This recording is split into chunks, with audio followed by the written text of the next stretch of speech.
William Shakespeare কমেডির স্বরূপ অন্বেষণ।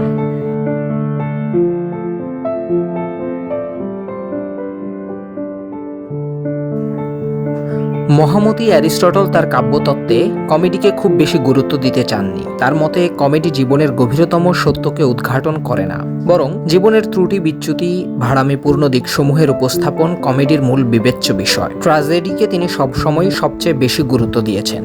গ্রিক নাট্যকাররাও কমেডির চেয়ে ট্র্যাজেডি নির্মাণে অধিকতর আগ্রহী এবং অনুরাগী ছিলেন। সফোক্লিস, অ্যাসকাইলাস এবং ইউরিপিডিসের নাটকগুলি বিশেষভাবে ট্র্যাজিক নাটক। অ্যারিস্টোফানিস বেশ কিছু কমেডি রচনা করেছেন। রোমানরাও ট্র্যাজেডির প্রতি অনুরাগী ছিলেন। প্রখ্যাত রোমান নাট্যকার সেনেকা অসংখ্য ট্র্যাজেডির রূপকার। গ্রিক এবং রোমানদের মধ্যে অদ্ভুত মিল খুঁজে পাওয়া যায় নাটকের উপজীব্য বিষয় এবং রচনা শৈলীতে। যেমন তাদের লেখায় প্রচুর নিয়তি নির্ভরতা, দেবদেবীর অংশগ্রহণ, প্রথা বিরুদ্ধ যৌনাচার, প্রতিশোধ পরায়ণতা, উত্তরাধিকার সূত্রে নেমে আসা অভিশাপ, স্বাধীনতা এবং নিয়তির বিধানাবলীর সংঘাত, দৈবে বিশ্বাস তাদের নাটকের মূল উপজীব্য বিষয়। গঠনশৈলীতে আছে কাব্যিকতা, গীতিময়তা, কোরাসের ব্যবহার। কমেডি তৈরির ব্যাপারে তাদের মধ্যে উৎসাহ উদ্দীপনার যথেষ্ট অভাব ছিল। এমনকি দর্শক শ্রোতাদের কাছেও কমেডির চাইতে ট্র্যাজেডির উপস্থাপন বেশি প্রিয় ছিল। অ্যারিস্টোফানিসের কমেডিগুলো ভীষণ রকমের ব্যঙ্গাত্মক এবং শ্লেষাত্মক। উইলিয়াম শেক্সপিয়র গ্রিক এবং রোমানদের নাট্যকলার মূল কনসেপ্ট থেকেই অনেকটা সরে এসেছেন। উপজীব্য বিষয়ের ক্ষেত্রে তার মৌলিকত্ব যেমন চোখে পড়ার মতো,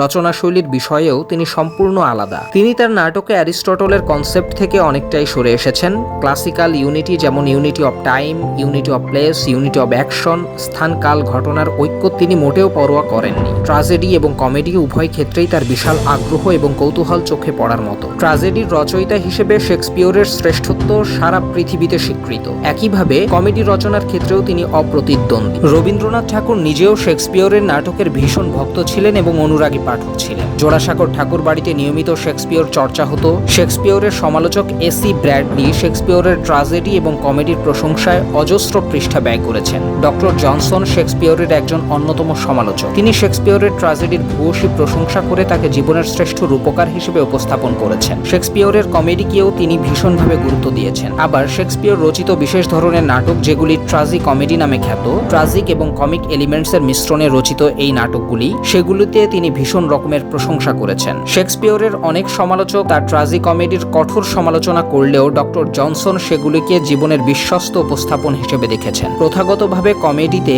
জীবন ও সমাজের ত্রুটি বিচ্যুতি, অসামঞ্জস্য, অসংলগ্নতা প্রতিফলিত হলেও শেক্সপিয়রের ট্র্যাজেডিগুলি শুধুমাত্র সেগুলোর উপস্থাপন নয়। অনেকেই মনে করেন কমেডি শ্লেষাত্মক নাটক, কিন্তু শেক্সপিয়রের কমেডিতে ব্যঙ্গ বা শ্লেষ থাকলেও শেষে সেটি শিষ্টাচার বহির্ভূত নয়। অবশ্য শেক্সপিয়র যে যুগের সাহিত্য রচনা করেছেন, সে যুগে গ্র্যান্ড ন্যারেটিভের বা জীবনের গৌরবান্বিত দিকের উপস্থাপন খুব বেশি ছিল। দর্শক শ্রোতারাও গ্র্যান্ড ন্যারেটিভ খুব পছন্দ করতেন। যাই হোক, তার কমেডিগুলি ভীষণ রকমের romantic. Now I am in a holiday humor and like enough to consent. What would you say to me now? Can I were your very Rosalind? I would kiss before I spoke. Nay! You had better speak first.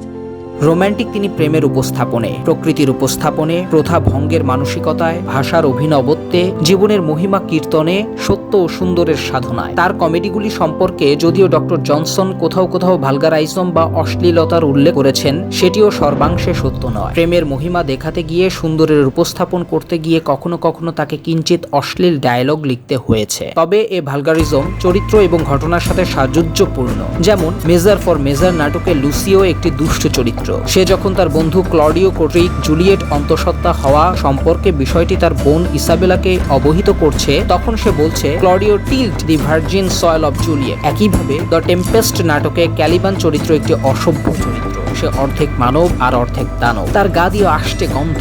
সে যখন তার পিতার উপর প্রতিশোধ গ্রহণের জন্য রাজকুমারী মিরান্ডাকে ধর্ষণ করতে যাচ্ছে, তখন সে বলছে I will fill this island with Calibans. অর্থাৎ সে বোঝাতে চাচ্ছে এ দ্বীপটি সে ভরে ফেলতে চায় তার মতো ক্যালিবানকে দিয়ে, যারা জন্মাবে তার এবং মিরান্ডার মিলনে। এ জাতীয় অশ্লীল সংলাপগুলি চরিত্র এবং ঘটনার সাথে সাযুজ্যপূর্ণ।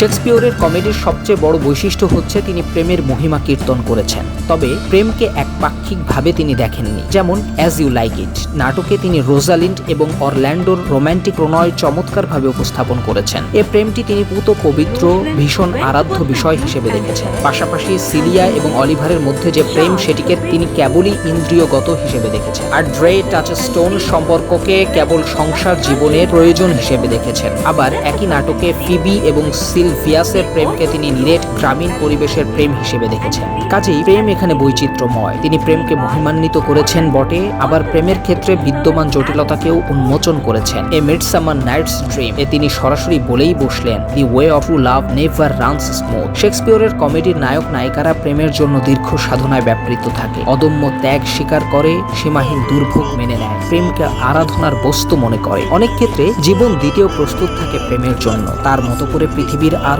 কোনো নাট্যকার প্রেমের মহিমা কীর্তন করেননি। তার কমেডিগুলি সকল বিবেচনায় রোম্যান্টিক কমেডি। সেগুলির অধিকাংশই শেষ হয় বিয়ের ঘণ্টা বাজতে বাজতে ক্ষমা এবং পুনর্মিলনের মধ্য দিয়ে। উইলিয়াম শেক্সপিয়রের কমেডিগুলির একটি অন্যতম দিক হচ্ছে নায়কের চেয়ে সেখানে নায়িকার প্রাধান্য অনেক বেশি। নায়িকারা রূপবতী, গুণবতী, বুদ্ধিমতী, প্রজ্ঞাদীপ্ত, কথা এবং কাজে ভীষণ রকমের আত্মপ্রত্যয়। নায়কেরা অনেক ক্ষেত্রে অন্ধকার হয়ে যায় নায়িকার প্রাণবন্ত উজ্জ্বলতা। যেমন অ্যাজ ইউ লাইক ইটের নায়িকা রোজালিন্ডের ব্যক্তিত্বের কাছে নায়ক অরল্যান্ডো একেবারেই ম্লান হয়ে যায়। ঠিক তেমনি ভাবে পোর্শিয়া, অলিভিয়া, ভায়োলা, মিরান্ডা, ইসাবেলার ক্ষেত্রেও দেখা যায় যে তাদের পুরুষ প্রতিপক্ষ তাদের তুলনায় অনেকাংশে নিষ্প্রভ। এজন্য শেক্সপিয়রের কোনো সমালোচক বলে থাকেন যে শেক্সপিয়রের কমেডিগুলো বিশেষত নারী নির্ভর। আসলে নারী নির্ভরতার বিষয়টি সঠিক নয়, নারীকে মূলত তিনি মহিমাময় করে দেখাতে চেয়েছেন। নারীদের ব্যাপারে তিনি প্রথাগত এলিজাবেথীয় মূল্যবোধে বিশ্বাসী ছিলেন না। এ যুগে নারীরা সর্বক্ষেত্রেই লিঙ্গ বৈষম্যের শিকার ছিল। তাদের সবসময় পুরুষদের চেয়ে নিকৃষ্ট হিসেবে বিবেচনা করা হতো। এডমান্ড স্পেন্সারের রচনায় এটি ভীষণভাবে পরিলক্ষিত।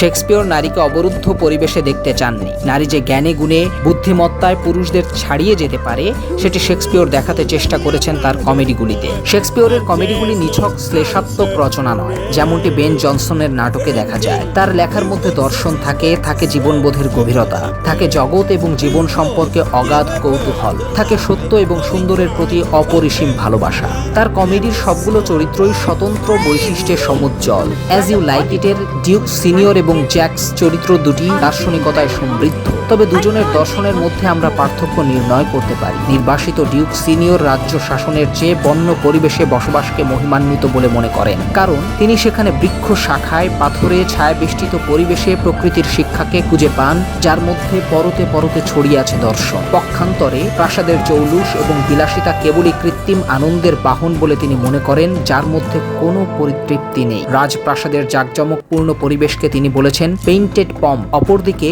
দারিদ্র্যের কষাঘাত থাকা সত্ত্বেও অরণ্যের নির্মল পরিবেশে তিনি উচ্চারণ করেন sweet are the uses of adversity. Shakespeare মূলত প্রকৃতির রাজ্যকে সভ্য সমাজের কৃত্রিম আনন্দের চেয়ে অনেক বেশি আনন্দদায়ক হিসেবে দেখেছেন। জ্যাক্স অনেকটা বৌদ্ধ দর্শনের ত্যাগী মনোভাব সম্পন্ন। জাগতিক জীবনের স্বার্থপরতা, ক্ষুদ্রতা, নীচতা ছেড়ে তিনি অরণ্যে কাটাতে চান তার দিন রাত্রির দীর্ঘ প্রহর। এখানে কোর্ট লাইফ এবং ফরেস্ট অব আর্ডেনের নৈসর্গিক শোভামণ্ডিত জীবনের একটি তুলনামূলক চিত্র আমরা খুঁজে পাই। প্রকৃতি দুষ্ট চরিত্রগুলোকে ভালো মানুষে রূপান্তরিত করে এখানে। শেক্সপিয়র লক্ষ্য করেছেন যে প্রকৃতির রাজ্যে কোনো ঈর্ষা নেই, বিদ্বেষ নেই, বস্তুগত চাওয়া পাওয়া নেই, শত্রুতা নেই, হানাহানি নেই, উচ্চাভিলাষ নেই, প্রতিশোধ পরায়ণতা নেই, আছে কেবল নির্ভেজাল আনন্দ এবং অপার সৌন্দর্য। প্রকৃতির শিক্ষাকে তিনি সর্বোচ্চ শিক্ষা বলে মনে করেছেন। প্রকৃতিকে আদর্শায়িত করা রোম্যান্টিক কবি লেখকদের একটি অন্যতম বৈশিষ্ট্য। এটি শেক্সপিয়রের ক্ষেত্রে একেবারেই সত্য। দ্য মার্চেন্ট অফ ভেনিসে প্রেমের পাশাপাশি তিনি টেনে এনেছেন তখনকার সোশ্যাল প্রেজুডিস বা জাতিগত দ্বন্দ্ব, বিশেষ করে এলিজাবেথীয় যুগের খ্রিস্টান ইহুদি দ্বন্দ্ব। অ্যান্টোনিও শাইলক সম্পর্কটি তিনি এ নিরিখেই দেখেছেন। কাজেই শেক্সপিয়র সমাজে বিদ্যমান প্রকট সমস্যাগুলি চমৎকারভাবে তার নাটকে তুলে এনেছে। অধিকাংশ কমেডিতে প্রেম বন্দনার পাশাপাশি শেক্সপিয়র ক্ষমা, পুনর্মিলনী, উদারতান্ত্রিকতা, যুক্তিবোধ, মানবতাবাদকে হাইলাইট করেছে। মেজার ফর মেজার নাটকে মানুষের চিরায়ত ডাবল স্ট্যান্ডার্ড বা চারিত্রিক দ্বৈততা চমৎকারভাবে উপস্থাপন করেছেন। বাইনারি অপোজিশন বা ব্যক্তিত্বের দ্বৈততার অসাধারণ উপস্থাপনের মুগ্ধ করে। মানুষ যে চিরদিনই নিজের প্রতি সম্পূর্ণরূপে পক্ষপাত দুষ্ট সেটি এ নাটক পাঠে সম্পূর্ণরূপে অনুমেয়। এ নাটকে তিনি ন্যায় বিচারের পাশাপাশি মানবিক করুণাকে বড় করে দেখেছেন। জাস্টিসের চেয়ে মার্সিকে এখানে তিনি বড় করে দেখেছেন। সমাজের জন্য, মানবতার জন্য এ উদারতান্ত্রিক মানসিকতা খুবই প্রয়োজন। দ্য টেম্পেস্ট নাটকটি শেক্সপিয়রের সার্বজনীন প্রেমের বার্তা প্রচারের পাশাপাশি উপনিবেশ প্রেক্ষিতে তৈরি হওয়া শাসক ও শোষিতের সম্পর্ক নিয়ে আলোকপাত করেছেন। Approach, my Ariel, come. All hail, great master, brave sir, hail. I come to answer thy best pleasure, be it to fly, to swim, to dive into the fire, to ride on the curled cloud, to thy strong bidding task, Ariel. প্রসপেরো Caliban সম্পর্কটি যেন উপনিবেশবাদী শাসক ও শোষিতের dialectic সম্পর্কের উপর প্রতিষ্ঠিত। Caliban চরিত্রটির সাথে সাম্রাজ্যবাদ এবং উপনিবেশবাদের জাতাকলে পিষ্ট মানুষের বোবা কান্না আমরা শুনতে পাই। কাজেই শেক্সপিয়রের ইতিহাস সচেতনতাও আমাদের মুগ্ধ করে। এ নাটকেও তিনি জাস্টিস এবং মার্সির দ্বান্দ্বিক সম্পর্কটি ব্যাখ্যা করেছেন। সমাজের জন্য ন্যায় বিচারের চেয়ে মানবিক করুণাবোধ তিনি বেশি প্রয়োজন মনে করেছেন। মানুষের মধ্যে বিদ্যমান সকল সম্ভাবনাকে তিনি উন্মোচনের সুবিশাল প্রয়াস চালিয়েছেন। সত্যকে ধারণ এবং অসত্যকে বর্জন করতে শিখিয়েছেন। শেক্সপিয়রের কমেডিগুলিতে কিছু ভাড়ামিপূর্ণ চরিত্রের দেখা পাওয়া যায়। এগুলি মূলত তিনি এলিজাবেথীয় কনভেনশন অনুযায়ী সৃষ্টি করেছেন এবং পাশাপাশি হাস্য রস তৈরির জন্য তিনি এটি করেছেন। তবে এ জাতীয় চরিত্র খুব বেশি নেই। দ্য টেম্পেস্ট নাটকের স্টেফানো এবং ট্রিঙ্কুলোর উপস্থিতিতে যে হাস্যরস তৈরি হয় তা আমরাও যথেষ্ট উপভোগ করি। ক্লাউনের ব্যবহার এলিজাবেথীয় যুগের শত শত নাটকে বিদ্যমান। সেগুলি তৎকালীন সমাজের বিদগ্ধ দর্শক শ্রোতারা যথেষ্ট উপভোগ করত। শেক্সপিয়রের ট্র্যাজেডি এবং কমেডি চরিত্রগুলি একই রকমভাবে ইন্ডিভিজুয়ালাইজড বা ব্যক্তি স্বাতন্ত্র্য বোধ সম্পন্ন। একটি চরিত্রের সাথে আরেকটি চরিত্রের কোনো মিল নেই এবং ঘটনাগুলিও কখনোই হুবহু একরকম নয়। চরিত্র নির্মাণে শেক্সপিয়রের মুন্সিয়ানা সবাইকেই হার মানায়। I love thee.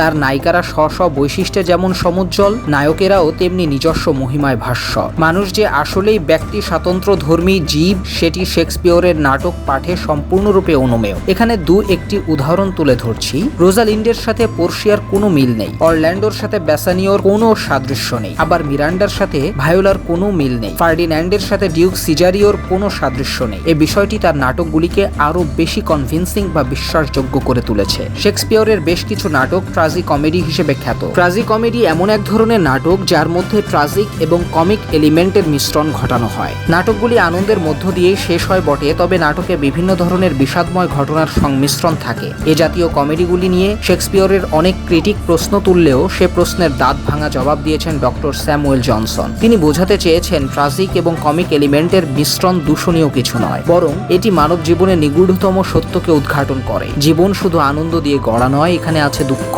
কষ্ট, যন্ত্রণা। বলা হয়ে থাকে various are the species of life, বা জীবনের মশলা নানা ধরনের, কখনো টক, কখনো মিষ্টি, কখনো তিক্ত। কাজেই সুখ দুঃখের সমাহারী মানব জীবন, এ সত্যটি হৃদয়াঙ্গম করেই শেক্সপিয়র ট্রাজি কমেডি রচনা করেছেন বলে মনে করেন ডক্টর স্যামুয়েল জনসন। জীবনের বিশ্বস্তময়তার ছবি পেতে হলে সবকিছুর মধ্য দিয়েই পেতে হয়। জীবন এককেন্দ্রিক নয়, বহুমাত্রিক এ সত্যটি শেক্সপিয়র যথার্থভাবেই অনুধাবন করেছেন। পরিশেষে বলা যায় শেক্সপিয়রের কমেডিগুলি এলিজাবেথীয় এবং জ্যাকবীয় যুগে টেমস নদীর তীরে গড়ে ওঠা নাট্যশালায় যখন অভিনীত হয় তখন দর্শকেরা তা থেকে একদিকে যেমন নির্মল বিনোদন উপভোগ করতেন, অপরদিকে তা থেকে তারা দার্শনিকতার উপাদানও পেতেন। শেক্সপিয়রের কমেডির আবেদন 400 বছরেরও অধিককাল ধরে পাঠকদের আলোড়িত ও আন্দোলিত করে আসছে। এগুলির নতুন নতুন ক্রিটিসিজম তৈরি হচ্ছে। এখনো পৃথিবীর সকল দেশে শেক্সপিয়রের নাটক মঞ্চায়ন হয়ে থাকে। তার ট্র্যাজেডি কমেডি, ট্রাজি কমেডি, সনেট গুচ্ছ আজও আমাদের কৌতূহল জাগায়, সাহিত্য ও নন্দনতত্ত্বের প্রতি আকৃষ্ট করে তোলে। আমরা দৈনন্দিন জীবনে সবচেয়ে বেশি কোটেশন ব্যবহার করি শেক্সপিয়রের নাটক এবং কবিতা থেকে। এগুলির আবেদন কখনোই শেষ হবার নয়।